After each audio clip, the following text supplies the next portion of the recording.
Le château de Bran attire chaque année plus de 500 000 visiteurs. Pourquoi ?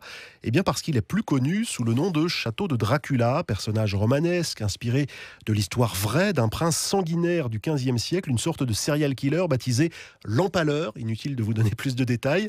Le château de Dracula est donc mis en vente, serait donc mis en vente, mais si vous êtes là, Antoine Krempf, l'homme du vrai du faux, c'est qu'on a sans doute affaire à un faux en 2 mots. Effectivement, c'est une fausse info. Et pourtant, Gilles, depuis le début de la semaine, plusieurs médias français ont relayé cette histoire. Le château de Dracula, ou pour être plus précis, le château de Bran en Roumanie, qui a inspiré ce personnage de Dracula, est en vente. L'Obs, GQ Magazine ou encore Europe 1 nous précisent qu'il faut quand même débourser 57 millions d'euros pour acquérir cette forteresse, malgré l'absence d'eau courante ou de plomberie.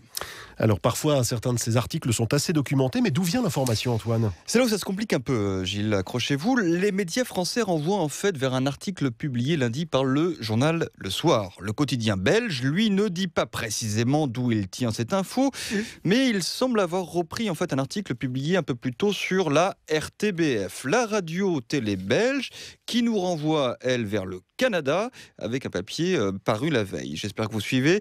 Le quotidien de Montréal, lui, a récupéré cette info de la vente du château de Dracula à partir d'un site américain qui s'appelle Refinery 29, qui lui-même renvoie vers un autre article d'un autre site, le Travel and Leisure. Et là, ça y est, on est remonté jusqu'à la source, Gilles. Alors que dit ce Travel and Leisure ? Et c'est là où ça commence à sentir très très mauvais pour cette histoire, hein. Dans un premier temps, ce site internet spécialisé dans les paysages et les monuments à travers le monde publie donc un papier intitulé « Alerte sur une destination de rêve, le château de Dracula est à vendre ».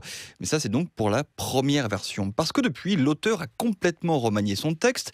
Il l'appelle désormais « Le château de Dracula est prêt à accueillir de nouveaux visiteurs ». Ça n'a donc rien à voir. Et à l'intérieur, on peut lire cette phrase « Contrairement à ce que dit la rumeur, la famille propriétaire a décidé de ne pas vendre le château ».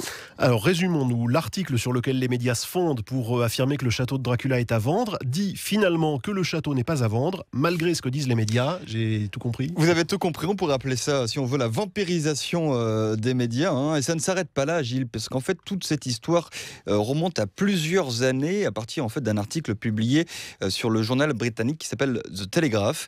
Et il annonçait donc à l'époque la vente de cette forteresse romaine, et il faut dire que ça pouvait paraître crédible, hein, parce que dans son article, le journaliste britannique cite l'avocat américain de la famille propriétaire du monument, avocat qui dit en substance ceci: nous sommes prêts à étudier toute offre sérieuse de reprise de ce château. Le texte annonce même un prix 70 millions d'euros. Alors pour en avoir le cœur net, il faut remonter à la source et appeler cet avocat américain.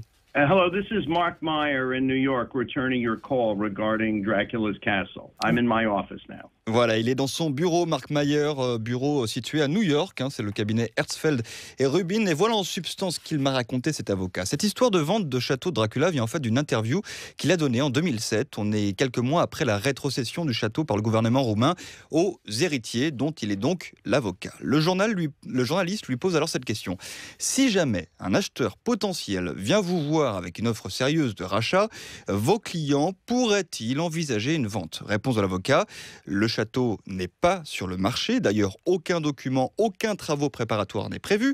Mais après tout, en cas d'offre sérieuse, la famille serait disposée à y réfléchir. Donc le château de Dracula n'a jamais été officiellement mis en vente. Une version confirmée par l'administration roumaine de ce château de Bran. Commentaire un peu désabusé d'une guide francophone que j'ai eu au téléphone également. Cette rumeur commence sérieusement à nous fatiguer.